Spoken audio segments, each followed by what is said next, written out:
আসসালামু আলাইকুম সুপ্রিয় শিক্ষার্থী বন্ধুরা, আমরা ভয়েস নিয়ে আলোচনা করছিলাম, তাই না?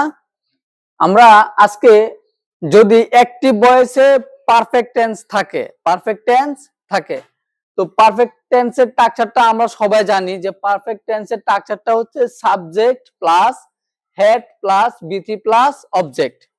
কোন বাক্যের মধ্যে যদি এরকম স্ট্রাকচার পাওয়া যায় তাহলে এটা হবে পারফেক্ট টেন্স এবং ভয়েসটা হবে হচ্ছে অ্যাক্টিভ ভয়েস।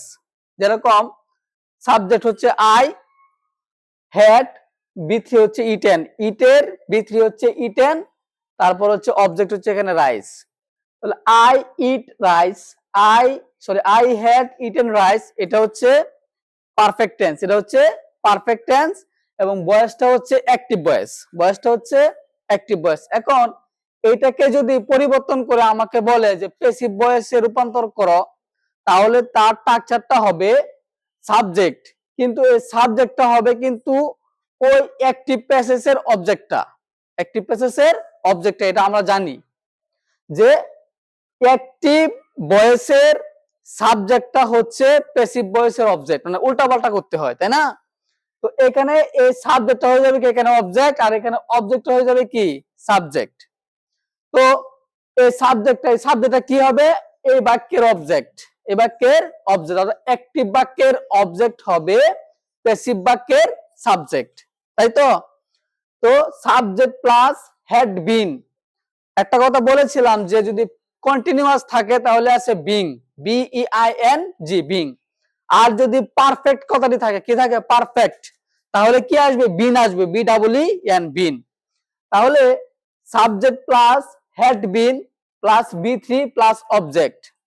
তো আমরা বলেছিলাম যে এই সাবজেক্টটা হবে অ্যাক্টিভ বাক্যের কি অবজেক্ট, তাহলে এখানে অবজেক্ট কে রাইস, তাহলে প্যাসিভের সাবজেক্ট হবে কি রাইস, তাহলে স্ট্রাকচারের হেড বিন, তারপরে হচ্ছে বি3 মানে কি এখানে ইটেন, তারপরে বাই যুগে হচ্ছে অবজেক্ট, বাই যুগের সাবজেক্ট হবে কি অবজেক্ট, তাহলে এখানে সাবজেক্ট কে ছিল আই, তাহলে এখানে অবজেক্ট হচ্ছে কি মি, অর্থাৎ আই এর অবজেক্টিভ ফর্ম হচ্ছে কি মি, আই এর অবজেক্টিভ ফর্ম হচ্ছে মি। আশা করি সবাই বুঝতে পেরেছো। এখন দেখো ফিউচার ইনডেফিনিট টেন্স এর স্ট্রাকচারটা হচ্ছে সাবজেক্ট প্লাস শ্যাল অথবা উইল প্লাস ভার্বের বি1, তারপর হচ্ছে বাকি অংশ যেটাকে আমরা অবজেক্ট বলে থাকি। তো দেখো subject plus will oblique shall, তারপরে বি1 প্লাস অবজেক্ট।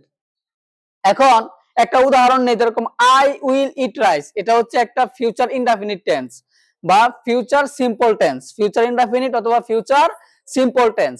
তো এই ফিউচার সিম্পল টেন্স এটা হচ্ছে অ্যাক্টিভ ভয়েসে আছে।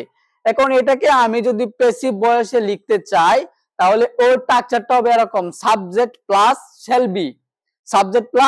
শ্যাল বি অথবা উইল বি, তারপর হচ্ছে ভার্বের বি3, তারপর হচ্ছে বাকি অংশ। তো আমরা একটা কথা জানি যে প্যাসিভ ভয়েসের সাবজেক্টটা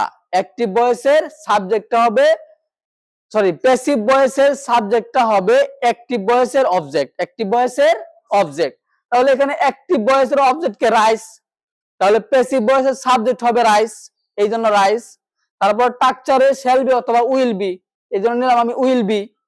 তারপরে হচ্ছে বি3 মানে কি এই বাক্যের যে মেইন ভার্বটা আছে মানে ইটের বি3 হচ্ছে ইটেন, তারপরে বাই যুগে হচ্ছে সাবজেক্ট, মানে এই বাক্যের সাবজেক্টটা এই বাক্যের অবজেক্ট, বাই যুগে মি। আশা করি সবাই বুঝতে পেরেছো। সবাইকে অসংখ্য ধন্যবাদ। আসসালামু আলাইকুম।